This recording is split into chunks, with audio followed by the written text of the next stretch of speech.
ආයුබෝවන් මගේ යාළුවෝ හැමෝටම. ඉතින් ඔන්න මම ඔයාලට අදත් අලුත් පාඩමක් අරගෙන ආවා. ඊට කලින් මුලින්ම කියන්න ඕනේ අපිත් එක්ක අද අලුතින් යාළුවෙක් එකතු වෙනවා නම් ඔයාලා මුලින්ම කරන්න ඕනේ මේ පාඩමට කලින් අපේ කලින් පාඩම් ටික බලන්න. ඉතින් මුල් පාඩම් වල ඉඳලා පිළිවෙලට මම ඔයාලට පල්ලෙහා description එකේ ඒ links හැමදේම දීලා තියෙනවා. ඉතින් ඔයාලට පුළුවන් මුල ඉඳලා පිළිවෙලට අපිත් එක්ක එකතු වෙන්න. එහෙනම් වෙනදා වගේම ගොඩක් සරල පොඩි වාක්‍ය ටිකක් මම ඔයාලට කියලා දෙනවා. පොඩි දෙබස් ටිකක්. එහෙනම් වැඩි වෙලා ගන්න නැතුව අපි ඉක්මනට බලමු අද ඉගෙන ගන්න යන්නේ අලුත් වාක්‍ය ටික මොනවද කියලා. ඉතින් අද පාඩම ටිකක් විශේෂයි. කවුරු හරි කෙනෙක් ඔයාගෙන් ඇවිල්ලා කොහෙට හරි යන්න පාර අහනකොට ඔයාලට පුළුවන් ඉංග්‍රීසි වලින් කියන්න මේ පාඩම හරියට පුරුදු වුණොත්. ඉතින් මේ පාඩමෙන් මම එහෙනම් ඔයාලට කියලා දෙන්නේ කොහෙට හරි යනකොට පාරක් කියන්නේ කොහොමද කියලා. පාර කියන්නේ කොහොමද කියලා තමයි මේ පාඩමෙන් අද ඔයාලට කියලා දෙන්නේ. ඉතින් ගිය සතියේ පාඩමේ ඉතුරු ටික තමයි මේ තියෙන්නේ. අපි එහෙනම් ඉක්මනට බලමු. අද තියෙනවා මුල්ම වාක්‍ය විදිහට I want to know the directions to the temple. I want to know the directions to the temple. ඒ කියන්නේ මොකද්ද? මට පන්සලට යන විදිහ දැනගන්න ඕනේ. I want to know. ඒ කියන්නේ මට දැනගන්න ඕනේ the directions to the temple. ඒ කියන්නේ පන්සලට යන විදිහ. Direction කියන්නේ මාර්ගය, පාර. I want to know the directions to the temple. ඒ කියන්නේ මට පන්සලට යන විදිහ දැනගන්න ඕනේ. ඊළඟ වාක්‍යයේ ඉඳලා එනං ඔන්න පන්සලට යන විදිහ ගැන තමයි මේ කියන්නේ. අපි බලමු. First you go to Moratuwa town. First you go to Moratuwa town. ඒ කියන්නේ මොකද්ද? මුලින්ම ඔයා Moratuwa town එකට යන්න ඕනේ. First you go to Moratuwa town. ඒ කියන්නේ මුලින්ම ඔයා Moratuwa town එකට යන්න ඕනේ. Moratuwa නගරයට යන්න ඕනේ කියලා තමයි මේ කියලා තියෙන්නේ. ඊට පස්සේ කියනවා then you take 258 bus get off from Polhena junction. Then you take 258 bus. ඒ කියන්නේ ඔයා 258 බස් එක ගන්න. Then you take 258 bus. ඒ කියන්නේ ඔයා 258 බස් එක ගන්න. ඊළඟට කියනවා get off from Polhena junction. Get off from Polhena junction.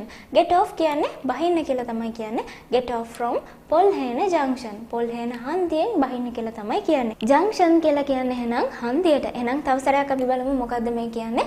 Then you take 258 bus get off from Polhena junction. ඒ කියන්නේ ඔයා 258 බස් එකේ නැගින්න. ඊට පස්සේ get off from Polhena junction. ඒ කියන්නේ Polhena හන්දියෙන් බහින්න කියලා තමයි කියලා තියෙන්නේ. එහෙනම් ඊට පස්සේ එකත් අපි බලමු. Then you will see a blue color building. Then you will see a blue color building. ඒ කියන්නේ ඊට පස්සේ ඔයා නිල් පාට ගොඩනැගිල්ලක් දකිවි. Then you will see a blue color building. ඒ කියන්නේ ඊට පස්සේ ඔයා නිල් පාට ගොඩනැගිල්ලක් දකිවි. You will see ඒ කියන්නේ ඔයා දකිවි a blue color building. ඒ කියන්නේ නිල් පාට ගොඩනැගිල්ලක්. Then you will see a blue color building. ඊට පස්සේ ඔයා නිල් පාට ගොඩනැගිල්ලක් දකිවි කියලා තමයි මේ කියලා තියෙන්නේ. අපි බලමු ඊළඟ වාක්‍ය තමයි go straight on about 200 meters. Then you will see a river. Go straight on about 200 meters. Then you will see a river. අපි චුට්ට බලමු.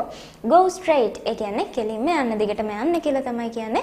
About 200 meters ඒ කියන්නේ මීටර් 200ක් විතර දිගටම යන්න. Then you will see a river ඒ කියන්නේ ඊට පස්සේ ඔයා ගඟක් දකිවි. අපෝ සරයක් අපි බලමු. Go straight on about 200 meters. Then you will see a river ඒ කියන්නේ කෙලින්ම මීටර් 200ක් විතර පාර දිගේ යන්න. Then you will see a river ඒ කියන්නේ ඊට පස්සේ ඔයා ගඟක් දකිවි. ඔන්න ඔතනට වෙනකන් දැන් ඔයාලට මම හිතනවා තේරෙන්නේ නැති කියලා. ඊට පස්සේ අපි බලමු. After that you will see a small shop near the river. After that you will see a small shop near the river. After that ඒ කියන්නේ ඊට පස්සේ you will see ඒ කියන්නේ ඔයා දකිවි a small shop ඒ කියන්නේ පොඩි කඩයක් near the river ගඟ ළඟ. එහෙනම් අපි මේ වාක්‍යෙම චුට්ටක් එකට බලමු. After that you will see a small shop near the river. ඒ කියන්නේ ඊට පස්සේ after that ඊට පස්සේ you will see a small shop ඒ කියන්නේ ඔයා පොඩි කඩයක් දකිවි near the river ඒ කියන්නේ ගඟ ළඟ. එහෙනම් ඕකත් ලේසි වාක්‍යයක් මම හිතනවා තේරෙන්නේ නැති කියලා. අපි ඊට පස්සේ බලමු again turn left from that place. Again turn left from that place. ඒ කියන්නේ මොකද්ද? again ඒ කියන්නේ ආපහු. turn left කියන්නේ වම. turn left කියන්නේ වමට හැරෙන්න. from that place ඒ කියන්නේ එතනින් ආපහු වමට හැරෙන්න කියලා තමයි කියලා තියෙන්නේ. again turn left from that place ඒ කියන්නේ එතනින් ආපහු වමට හැරෙන්න. එහෙනම් ඒකත් ලේසි. ඊට පස්සේ බලමු go straight on till you see a big bow tree. Go straight on till you see a big bow tree. අපහු බලන්න go straight ඒ කියන්නේ කෙලින්ම යන්න දිගටම යන්න. go straight දිගටම යන්න on till you see ඒ කියන්නේ ඔයා දකිනකම් till you see a big bow tree. A big bow tree ඒ කියන්නේ ලොකු බෝ ගහක් දකිනකම් ලොකු බෝ ගහක් හම්බ වෙනකම් දිගටම යන්න කියලා තමයි මේ කියලා තියෙන්නේ. අපහු බලන්න. Go straight on till you see a big bow tree. ඒ කියන්නේ ඔයා දිගටම යන්න ලොකු බෝ ගහක් දකිනකම් ලොකු බෝ ගහක් හම්බ වෙනකම් ඉස්සරහටම යන්න කියලා තමයි මේ කියලා තියෙන්නේ. එහෙනම් ඊට පස්සේ කියනවා after that you can go to the temple. After that you can go to the temple. ඒ කියන්නේ මොකද්ද? ඊට පස්සේ ඔයාට පන්සලට යන්න පුළුවන්. After that ඊට පස්සේ you can go ඔයාට යන්න පුළුවන් to the temple පන්සලට. After that you can go to the temple. ඒ කියන්නේ ඊට පස්සේ ඔයාට පන්සලට යන්න පුළුවන්. ඉතින් එහෙනම් මේ පාඩමේ විදිහට නම් පන්සලට යන පාර කියන්නේ කොහොමද කියලා ඔයාලා මේ පාඩමෙන් පුරුදුනා. ටිකක් දිග වාක්‍ය තිබ්බ තමයි. හැබැයි ඒවා මම කියලා දුන්න විදිහට චුට්ට තේරුම් ගත්තම ගොඩක් ලේසි. ඉතින් තාම පාඩම ඉවර නෑ. තව වාක්‍ය ටිකක් තියෙනවා. ඊළඟ වාක්‍ය අපි බලමු. It's too far, isn't it? It's too far, isn't it? ඒ කියන්නේ ගොඩක් දුරයි නේද? It's too far, isn't it? It's too far කියන්නේ ගොඩක් දුරයි. It's too far, isn't it කියවම ගොඩක් දුරයි නේද කියලා. ගොඩක් දුරයි එහෙම නේද කියලා අපිට පොඩි ප්‍රශ්නයක් විදිහට අහන්න පුළුවන්. ඉතින් එකත් ලේසි. ආපහු බලන්න. It's too far, isn't it? ඒ කියන්නේ ගොඩක් දුරයි නේද? එහෙනම් ඊට පස්සේ කියනවා yes little bit but I like it. Yes little bit but I like it. ඔව් ටිකක් but I like it. ඒ කියන්නේ නමුත් මම ආසයි. Yes little bit. Little bit කියන්නේ ටිකක්. Yes little bit ඒ කියන්නේ ඔව් ටිකක්. But I like it. ඒ කියන්නේ නමුත් මම ආසයි. But I like it. ඒ කියන්නේ නමුත් මම ආසයි. Yes little bit ඔව් ටිකක්. But I like it. ඒ කියන්නේ නමුත් මම ආසයි. එහෙනම් ඒකත් ලේසි වාක්‍යයක්. ඊට පස්සේ තියෙනවා you must wear a white dress. You must wear a white dress. ඒ කියන්නේ මොකද්ද? ඔය අනිවාර්යයෙන්ම සුදු ඇඳුමක් අඳින්න ඕනේ. You must කියලා දැම්මම මෙතනදී අනිවාර්යයෙන්ම කරන්න ඕනේ කියලා තමයි කියන්නේ. You must ඒ කියන්නේ ඔය අනිවාර්යයෙන්ම wear a white dress. ඒ කියන්නේ සුදු ඇඳුමක් අඳින්න ඕනේ. wear කියන්නේ අඳිනවා. a white dress ඒ කියන්නේ සුදු ඇඳුමක්. You must wear a white dress කිව්වම එහෙනම් ඔය අනිවාර්යෙන් සුදු ඇඳුමක් අඳින්න ඕනේ. එහෙනම් ඒකත් ලේසි. ඊට පස්සේ අහනවා why is that?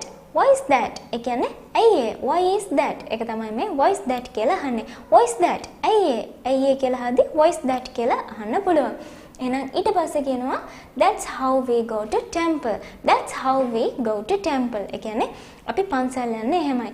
That's how we go to temple. අපි එහෙමයි පන්සල් යන්නේ. That's how ඒ කියන්නේ එහෙමයි ඒ විදිහටයි we go to temple. අපි පන්සල් යන්නේ. That's how we go to temple. එහෙනම් ඒකත් ලේසි.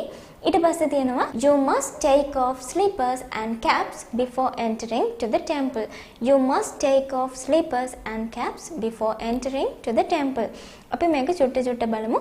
You must take off. Take off කියන්නේ ගලවනවා, ඉවත් කරනවා. You must ඒ කියන්නේ ඔය අනිවාර්යයෙන්ම ඉවත් කරන්න ඕනේ, ගලවන්න ඕනේ. මොනවාද? Slippers ඒ කියන්නේ සෙරප්පු. Slippers and caps. Caps කියන්නේ තොප්පි. You must take off slippers and caps. ඒ කියන්නේ ඔයා අනිවාර්යයෙන්ම සෙරප්පු තොප්පි ගලවන්න ඕනේ before entering to the temple. ඒ කියන්නේ පන්සලකට ඇතුල් වෙන්න කලින්. You must take off slippers and caps before entering to the temple. ඒ කියන්නේ පන්සලට ඇතුල් වෙන්න කලින් ඔයා අනිවාර්යයෙන්ම සෙරප්පු තොප්පි ගලවන්න ඕනේ කියලා තමයි මේ කියලා තියෙන්නේ. එහෙනම් ඒකත් ලේසි. අපි බලමු එහෙනම් අද පාඩමේ අන්තිම වාක්‍ය තමයි I learned lots of things from you. I learned lots of things from you. ඒ කියන්නේ මොකද? මම ඔයාගෙන් ගොඩක් දේවල් ඉගෙන ගත්තා. මෙතන learn නෙමෙයි learned කියලා මම කිව්වේ. I learned lots of things from you. ඒ කියන්නේ මම ඔයාගෙන් ගොඩක් දේවල් ඉගෙන ගත්තා. Lots of things කියන්නේ ගොඩක් දේවල්. I learned lots of things from you. ඒ කියන්නේ මම ඔයාගෙන් ගොඩක් දේවල් ඉගෙන ගත්තා. ඉතින් ඒක තමයි මේ වාක්‍යයෙන් කියන්නේ. ඉතින් එහෙනම් මම හිතනවා ඔයාලට මේ පාඩම ගොඩක් තේරෙන්නේ නැති කියලා. තව කෙනෙක්ට පාර කියද්දී ඔයාලට මේ විදිහට කියන්න පුළුවන් මේ පාඩම ඉගෙනගෙන. ඉතින් ওই විදිහටම පොඩි අයටත් ඒ ටික හරියට කියලා දෙන්න. එහෙනම් තවත් අලුත් පාඩමකින් ලැබෙන සතිය අපි හම්බ වෙමු. ඒ හම්බ වෙනකන් ඔයාලා හැමෝටම සුබ දවසක්.